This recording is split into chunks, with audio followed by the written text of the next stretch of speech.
Halo semuanya, selamat pagi Bapak dan Ibu dan rekan-rekan teman-teman semua. Sebelum aku memulai video presentasi kali ini, aku ingin bertanya, terakhir kalian membaca buku kapan sih?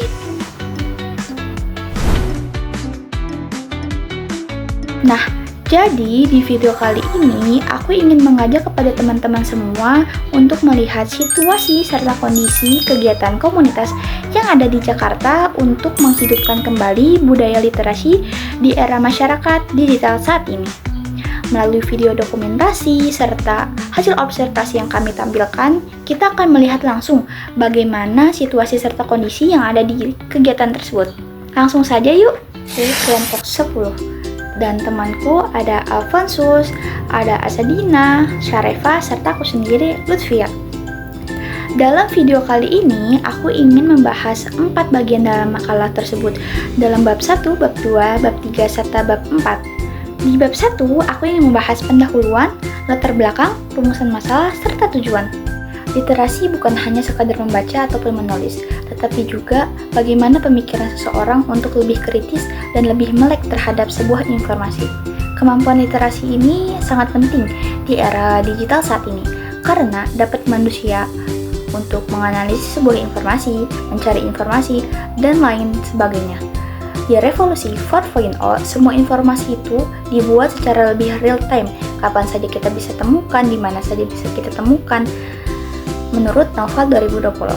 Oleh karena itu, pentingnya kemampuan berliterasi di era saat ini untuk dapat memahami dan memberikan sebuah informasi lebih bijak dan lebih beretika di dalam dunia digital. Menurut data dalam sebuah Perpusnas di tahun 2020, ia mengatakan bahwa tingkat literasi di Indonesia ini masih kurang, sekitar 12,93% dari data di tahun 2020. Sehingga dibutuhkannya peran komunitas sebagai jembatan penghubung untuk menguatkan tingkat literasi yang ada di masyarakat. Rumusan masalah terdapat dalam 3 bagian, yaitu bagaimana pengaruh partisipasi sebagai anggota terhadap komunitas baca dalam teman baca buku. Yang kedua itu bagaimana tingkat keterampilan literasi digital yang digunakan oleh teman baca buku. Yang ketiga yaitu hambatan apa saja saat melakukan observasi, saat menelusuri sebuah komunitas tersebut. Nah, adapun tujuan yang kami sampaikan yaitu menciptakan sarana yang memadai bagi para pembaca terhadap komunitas teman baca buku. Yang kedua, dapat meningkatkan partisipasi masyarakat untuk membantu meningkatkan literasi yang ada di Indonesia. Yang terakhir itu memberikan solusi terhadap komunitas tersebut atas tantangan yang ia hadapi dalam membangun komunitas tersebut.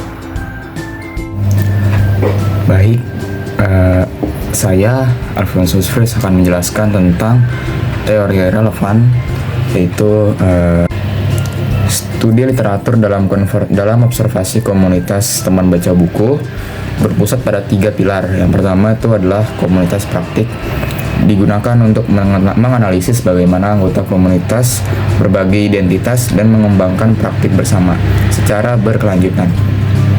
Lalu yang kedua ada literasi baru, menganalisis peran komunitas membaca dalam konteks praktik sosial yang menggunakan platform digital untuk mengatur dan memperluas budaya literasi.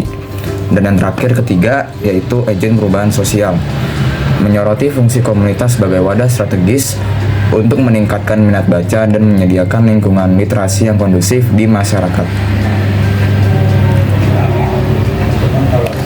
Lalu ada juga namanya teori modal sosial yang dikembangkan oleh Robert Putnam yang digunakan untuk menganalisis manfaat jejaring sosial dan kepercayaan yang dibangun dalam komunitas literasi kami, yaitu komunitas teman baca buku.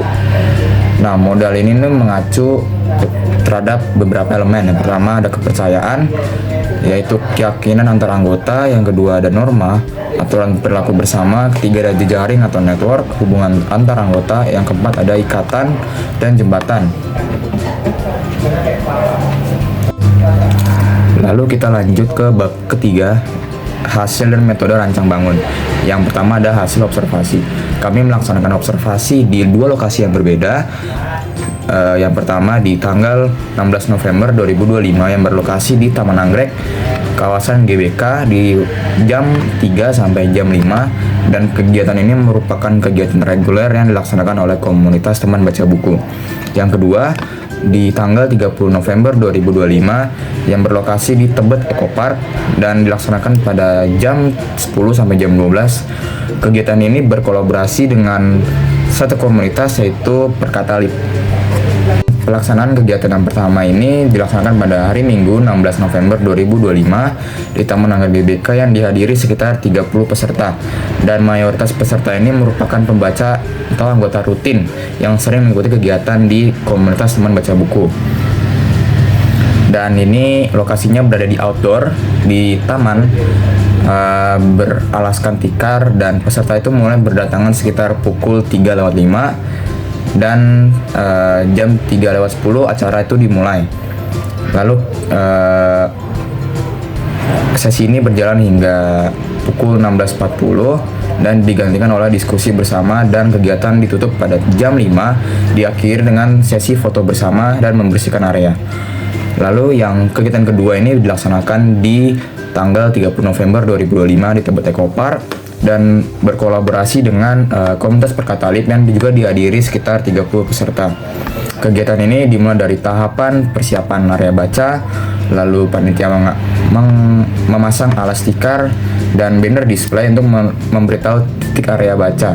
Lalu para peserta itu mulai berdatangan di sekitar pukul 10:05 dan peserta bisa diarahkan untuk mengambil buku di sana.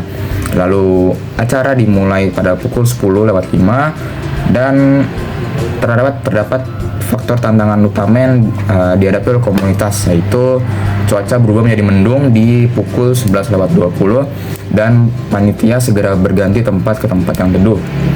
Dan hingga pukul 11:50 itu diadakan diskusi bersama dengan teman-teman komunitas dari buku yang telah dibaca, dan diakhiri oleh sesi foto pada jam 12:10.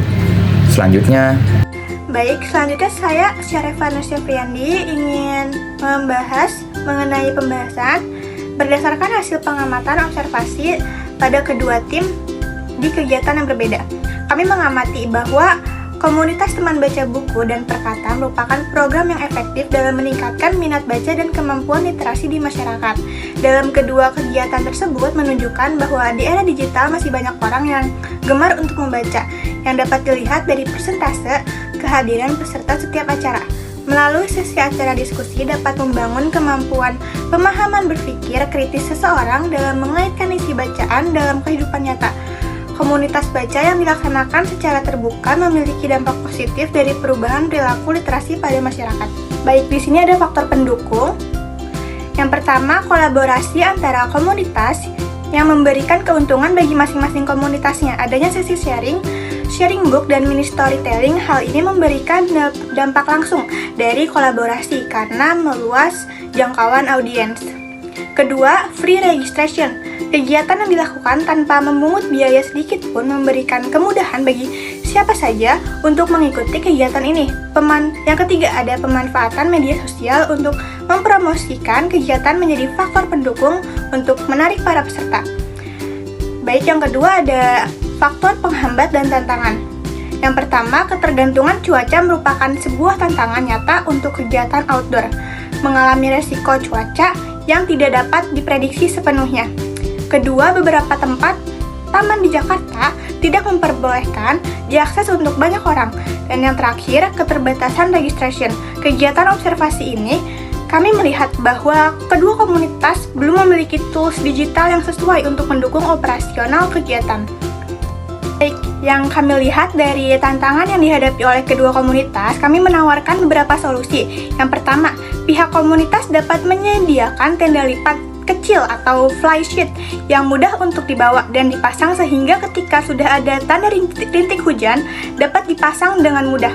Untuk memprediksi cuaca, bisa memanfaatkan aplikasi perkiraan cuaca untuk mempertimbangkan waktu kegiatan dan mengantisipasi jika hujan turun. Dan yang kedua, solusi yang dapat kami tawarkan adalah dengan mencari lokasi taman yang memberikan izin untuk dikunjungi oleh banyak orang. Jika diperlukan, pihak komunitas dapat meminta izin kepada pihak taman. Yang terakhir, kami menyarankan untuk menambah konten edukasi di media sosial, komunitas, dan menyebarkan absensi setelah kegiatan dalam bentuk link Google Form. Hal ini merupakan upaya untuk meningkatkan kemampuan mereka dalam melakukan literasi dengan basis digital dan melihat perkembangan pengunjung di setiap kegiatan komunitas. Selanjutnya akan dijelaskan oleh teman saya. Halo semuanya, perkenalkan nama saya Asdin Muhammad. Saya dari kelompok 10 literasi digital dengan NIM 251041406. Nah, di sini saya akan menjelaskan dari bagian bab 4, yaitu penutup, mulai dari kesimpulan, saran, dokumentasi, sekaligus penutupan dari makalah observasi komunitas teman baca buku. Nah, langsung saja dari bab 4 ini, itu yang pertama ada si kesimpulan. Nah, jadi berdasarkan hasil observasi pada 2 kegiatan komunitas teman baca buku dan kolaborasinya, si perkata LIB dapat disimpulkan bahwa program baca buku ini berjalan bersama di ruang terbuka, yang merupakan inisiatif yang efektif dalam meningkatkan minat baca, kemampuan literasi, serta keterampilan berpikir kritis masyarakat. Meskipun demikian, terdapat sejumlah tantangan yang perlu diperhatikan, seperti ketergantungan pada kondisi cuaca, keterbatasan sarana pelindung di area kegiatan, serta kurang optimalnya sistem registrasi digital. Oleh karena itu, diperlukan solusi seperti penyediaan tenda lipat, koordinasi dengan pengelola taman, pemanfaatan aplikasi cuaca, peningkatan konten edukasi di media sosial, serta penggunaan tools digital seperti Google Form untuk pendataan peserta. Upaya-upaya ini diharapkan dapat meningkatkan kualitas pelaksanaan kegiatan literasi dan memperluas dampak positif komunitas terhadap masyarakat. Nah, lalu ada si 4.2 saran. Nah, untuk meningkatkan kualitas dan dampak kegiatan komunitas teman baca buku, disarankan untuk merancang program yang terstruktur dan berkelanjutan. Berfokus pada kedalaman diskusi dan pengembangan literasi kritis. Kegiatan utama harus mencakup bedah buku tematik bulanan yang tidak hanya merangkum isi, tetapi juga menganalisis konteks sosial, filosofis, atau historis karya tersebut, dibantu oleh moderator atau narasumber yang kredibel. Strategi ini harus didukung dengan pemanfaatan platform digital secara optimal untuk arsip diskusi dan evaluasi singkat mengenai teknik membaca cepat atau memahami teks sulit, sehingga komunitas tetap relevan dan inklusif bagi para pembaca dengan berbagai tingkat pengalaman. Selanjutnya ada dokumentasi. Ya, ini dari DM, daily message ke komunitas, lalu ada sampai ke tempat tujuan ya, lokasi.